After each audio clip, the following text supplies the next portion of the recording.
your goal is not to be impressive to people. Your goal is to have intimacy with people. Just knowing that you have the truth is not enough. You also need to say, is this kind or is this necessary? I could never speak up in front of that group. It's like, well, no, that's not introversion.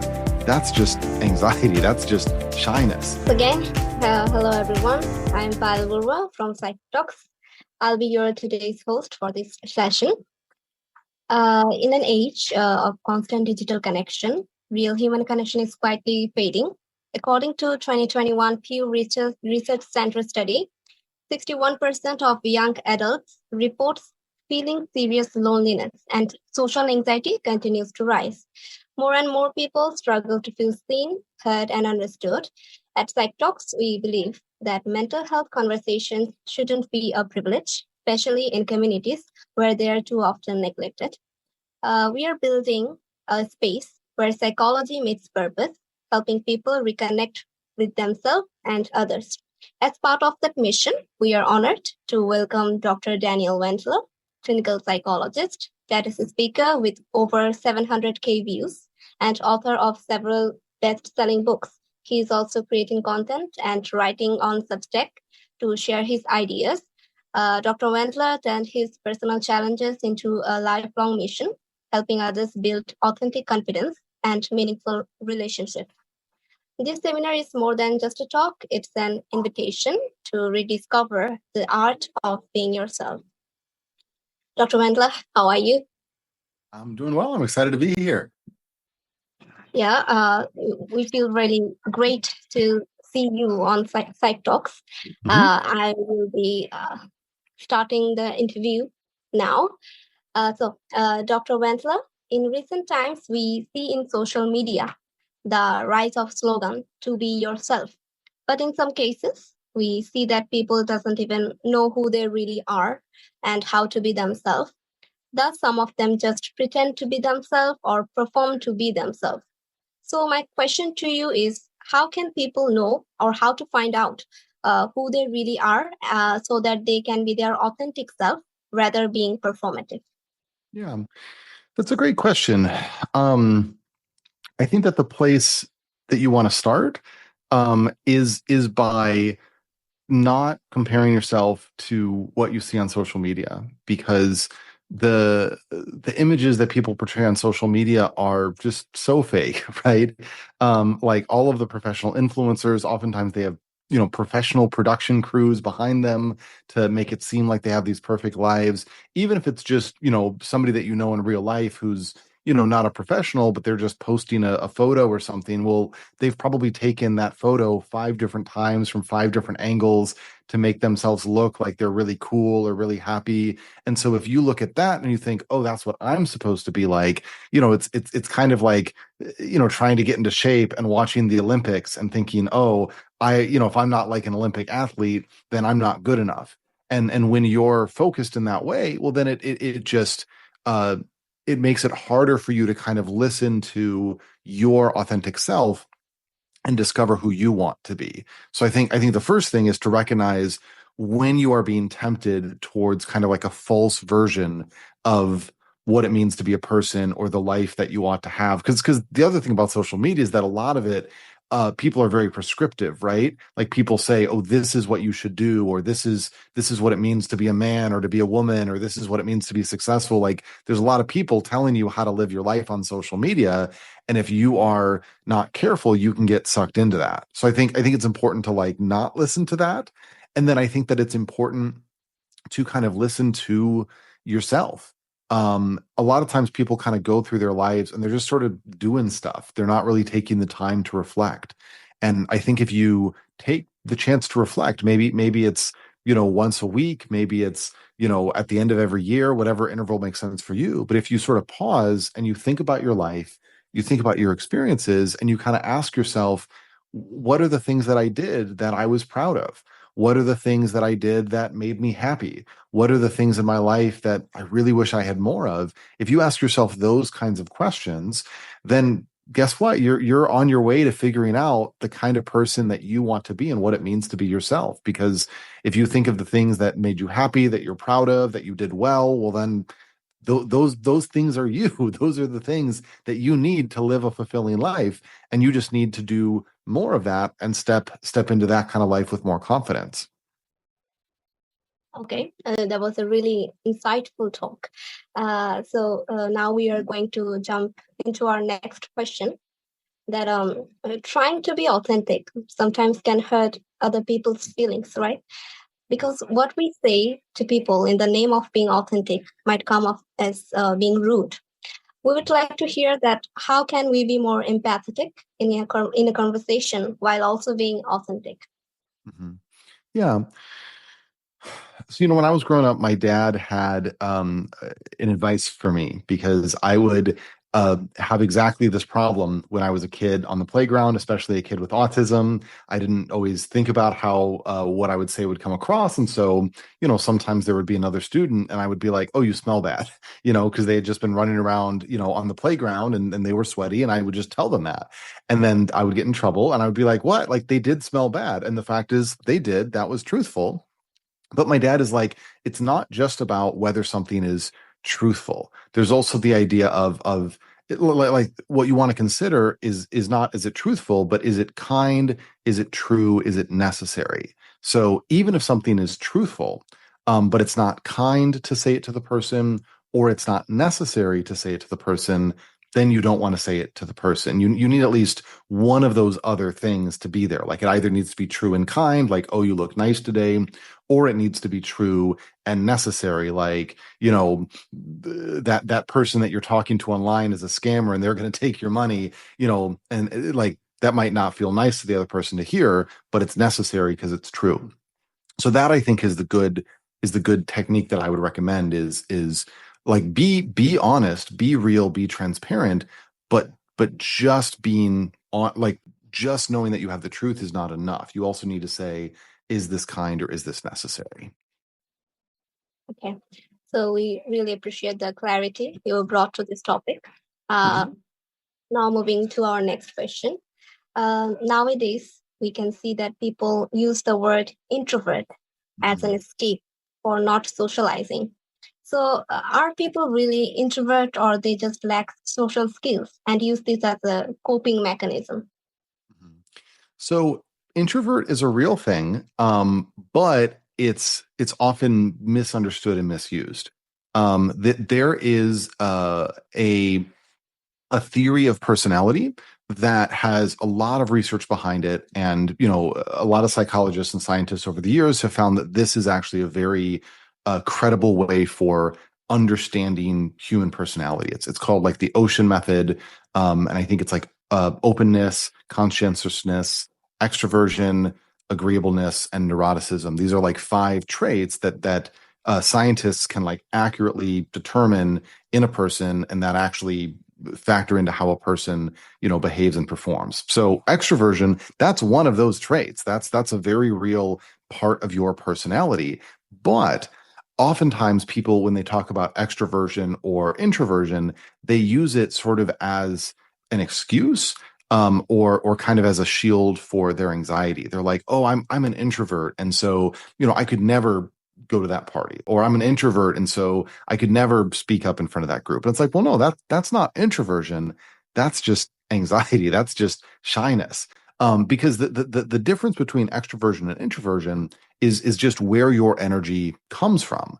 If you are an extrovert and you go to a party and you're hanging out with people all night, after you leave that party, you're wired, you're excited, your tank is filled up. Whereas if you're an introvert, you've gone to that party and you're exhausted, but you might have enjoyed that party just as much as the extrovert. It's just that it took your energy instead of giving you energy. And so, for introverts, you need to balance going out and being social with staying in and recharging your battery.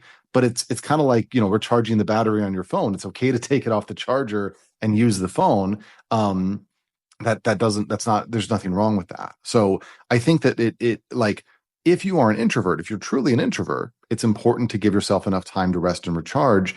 But it's also important to realize that you are just as capable of being social as an extrovert.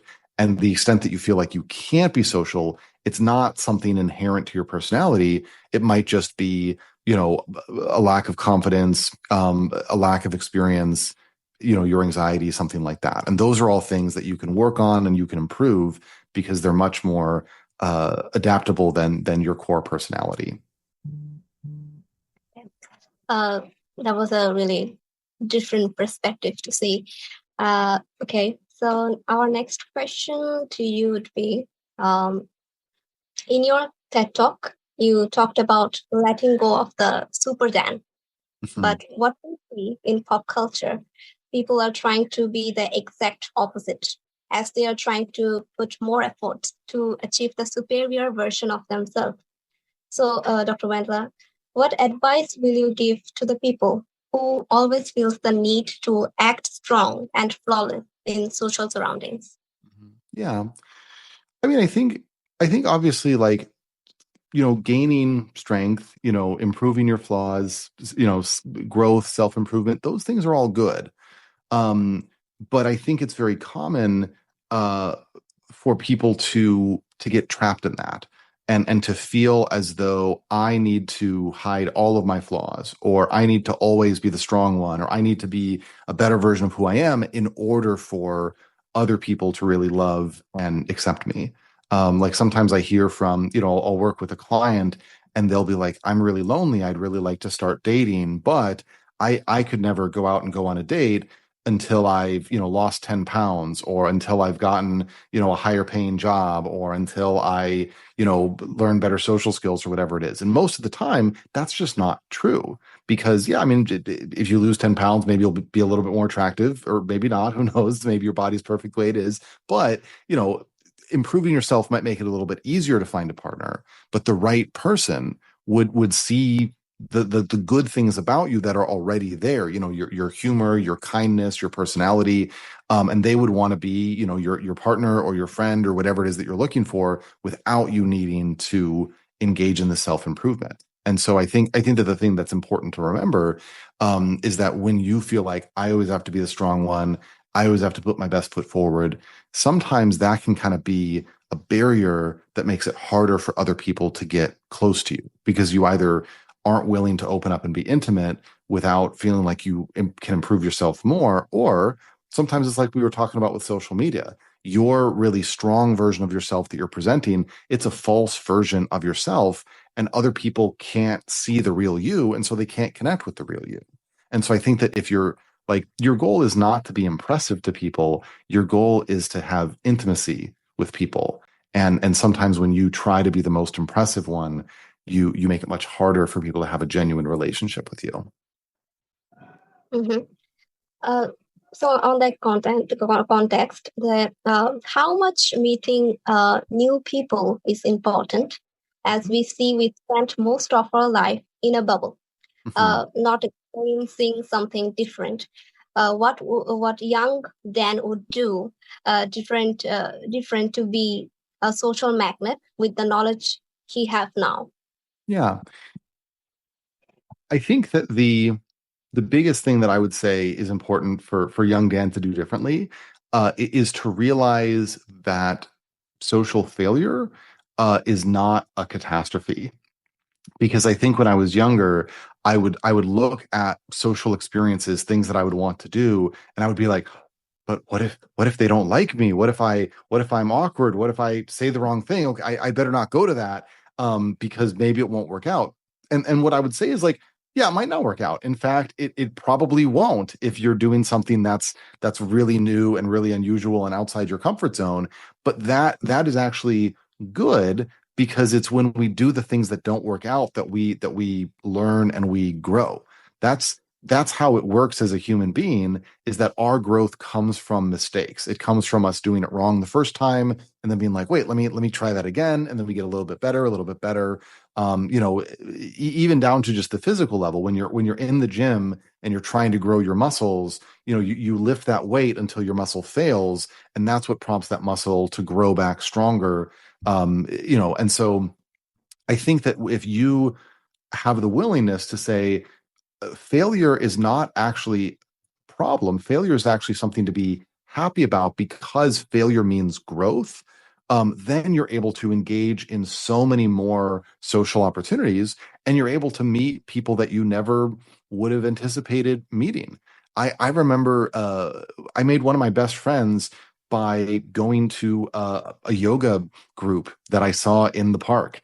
And I am not a flexible guy. I am not a yoga type guy, but on that particular day, I was feeling brave, and I, went up and I hung out with them, and I still never got any good at yoga, but I made a really good friend, at that event. And, looking back at my life, I just think of how many things like that did I walk on by, where I saw a group, I saw an activity, I was like, this would be fun, this would be cool, but oh, like I'm nervous. Oh, what if they don't like me? Oh, what if I don't do it well? I'd better not try.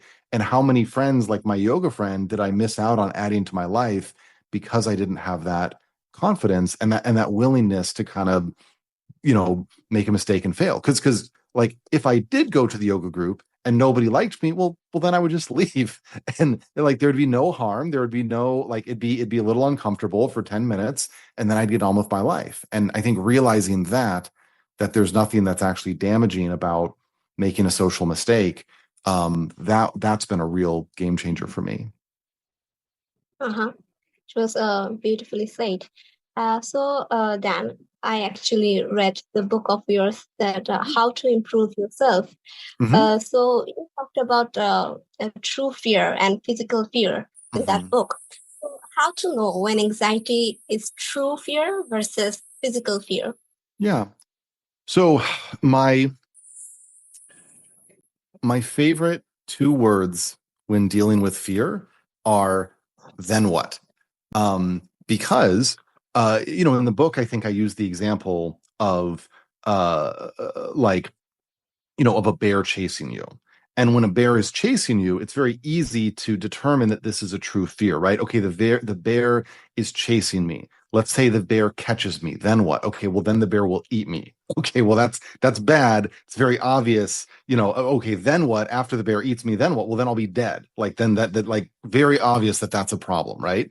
But let's say, I see a yoga group in the park and I go up and I talk to the yoga group and I'm afraid, oh, what if they don't like me? Okay, what if they don't like me? Let's assume that happens. Then what? Well, then maybe I would leave. Okay, I would leave. Then what? All right, well, maybe I would go get a milkshake to comfort myself, and then I would get on with my life. Okay, then what? Well, then probably the next day I wouldn't even think about that yoga group at all. Okay, well, clearly there's no actual danger there. The biggest danger is that I got to spend a couple bucks for a milkshake, right? To cheer myself up. That's not something that I actually have to be afraid of. So oftentimes when we are afraid of something, we're just thinking about that first moment where it's unpleasant, right? Like you imagine, oh, I go to this group and nobody likes me. Oh, that would be so unpleasant. And it would be unpleasant. But then you think of the next moment and the next moment and the next moment. And if it's a true fear, then those next moments are really, really bad. And if it's a false fear, then those next moments, your life just goes back to being fine. And Mm-hmm. most social things, right, like are not true dangers. If like most people are not going to eat you if you say the wrong thing in a conversation. Yeah.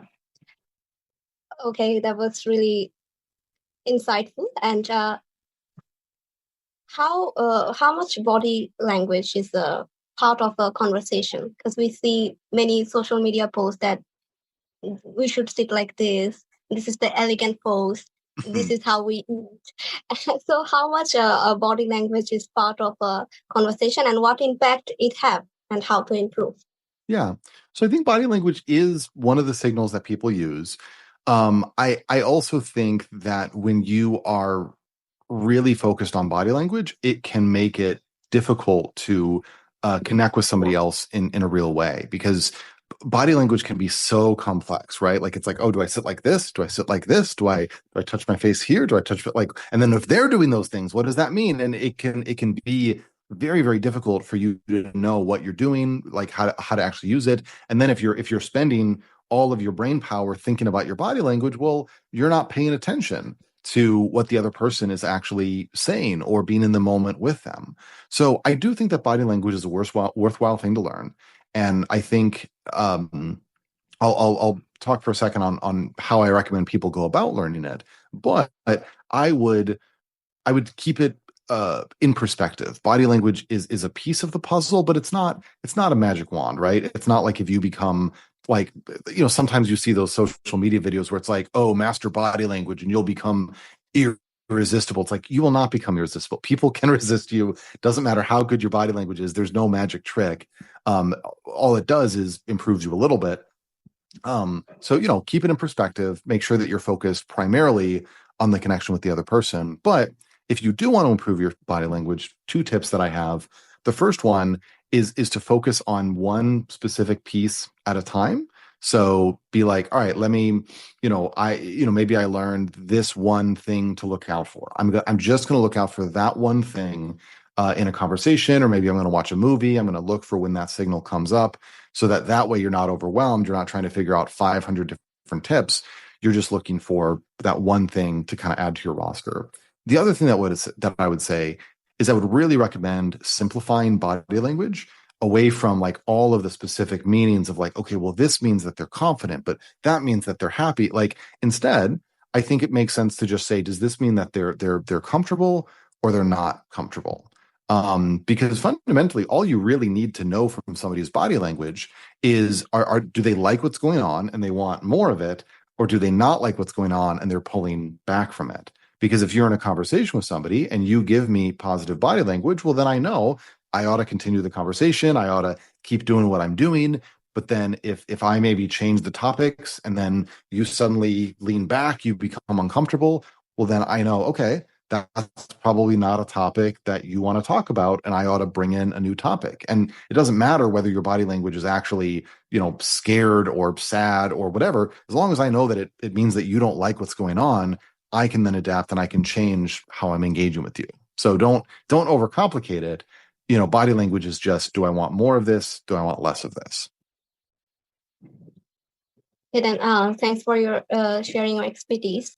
One question I would like to ask, that you have spoken about autism and ADHD as strengths, especially in the context of neurodiversity. Could you share with us how you have seen these traits as a strength, both from your work and your personal experience? Yeah. So I think that when when I was diagnosed with autism, autism was viewed just as a big collection of problems, right? It's like, oh, well, here's all these things that you can't do. Here's all these things that other people are better at than you. It just felt like it was just a big pile of like negativity. Then I think as time has gone by and as people have listened more to the actual experiences of autistic people, they've realized that autism has like both strengths and weaknesses, just kind of like any other change in life, right? If I suddenly became 7 feet tall, that would help me in some ways. Like, I'd be really good at basketball, but that would make it harder for me to walk through a doorway. In the same way, autism, helps me in some ways and it hurts me in some other ways. And that, I think that recognizing that helps to kind of look at it with a little bit more like acceptance and recognition that this is just a different way of being. It's not a curse. It's not a disease. It's a different way of being. And then the idea behind neurodiversity is kind of this recognition that like a lot of the weaknesses or difficulties of autism are actually just because people don't know how to handle those differences. And so they create a world that isn't meant for autistic people or people with ADHD. Again, if you imagine that example of me being 7 feet tall, if I go, like somewhere where everybody else is 5 feet tall, well, all of the chairs, all of the doorways, all of the clothing, it's all built for a different body type than I have. And so, I'm going to hit my head all the time going through doors. I'm going to be uncomfortable sitting in chairs. But like, does that mean that I'm bad, or that they should like chop 2 feet off of my leg so I'm short? Well, no, it just means that like, if I could just get a chair that fits me, then I would be able to be much more comfortable. And and that's sort of that idea between autism and ADHD, that in many cases, it's like, well, that person doesn't need to change. It's just that other people need to give them a chair that fits them, metaphorically, right? Maybe instead of forcing an autistic person to make eye contact if they find it uncomfortable, maybe you find another way to let that autistic person, show that they, pay attention to you. And again, I'm not saying that there are no challenges or weaknesses, or with autism. There's things where my handwriting is terrible. It's always been terrible. That's part of my autism, and that's a weakness. But there's other things that are strengths, and so I think that the point is again not to say that like every difficulty in autism or ADHD is just caused by the environment, but many of the difficulties are.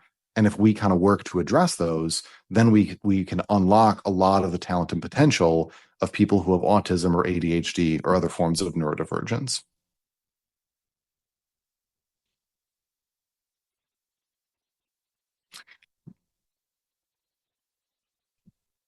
Okay, that was really well said. And my final question to you would be that what are some strategies you have seen succeed in reducing mental health stigma that might work in a conservative society like ours?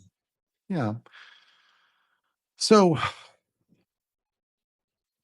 I think there's a couple of things that I think can be helpful. I think one piece that is really critical is kind of what you guys are doing here, which is to be able to have talks about it, to be able to have people share their stories. Because if the only, like story that anybody has ever heard about mental health is like some, crazy thing from the TV or something, well, then maybe they're going to think, well, that couldn't possibly happen to me. But if instead you say, well, no, this is something that affects all of us, then I think that reduces the stigma, gives people resources. I think another thing that can be helpful is to kind of focus the conversation around mental health rather than mental illness, because I think sometimes there can be stigma around this idea of, oh, well, I don't have mental illness, or oh, that's a thing that happens to other people, but everybody has mental health, just like everybody has physical health, right? You don't have to be sick to have health. It's just a part of yourself, and you don't have to be sick to want to be healthier.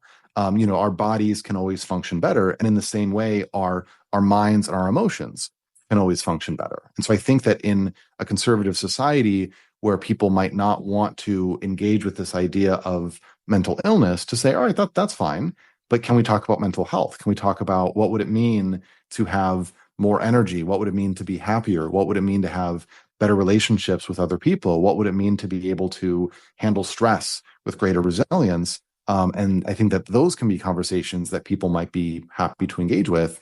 And then you can, weave in a lot of the psychological insights that would be helpful for them. We have come to the end of the session. Thank you so much, Dr. Wendler, for being with us today and sharing your insight and experience. Your words truly added depth to this conversation, and we are grateful to have you here. And to our audience, thank you for tuning in and spending your time with us. We hope this session gave you something to reflect on, learn from, and carry forward. Stay with us for more conversation like this in our upcoming episodes. Until next time, take care and keep growing. Thank you, Dr. Wendler. Thank you so much. All right, bye-bye.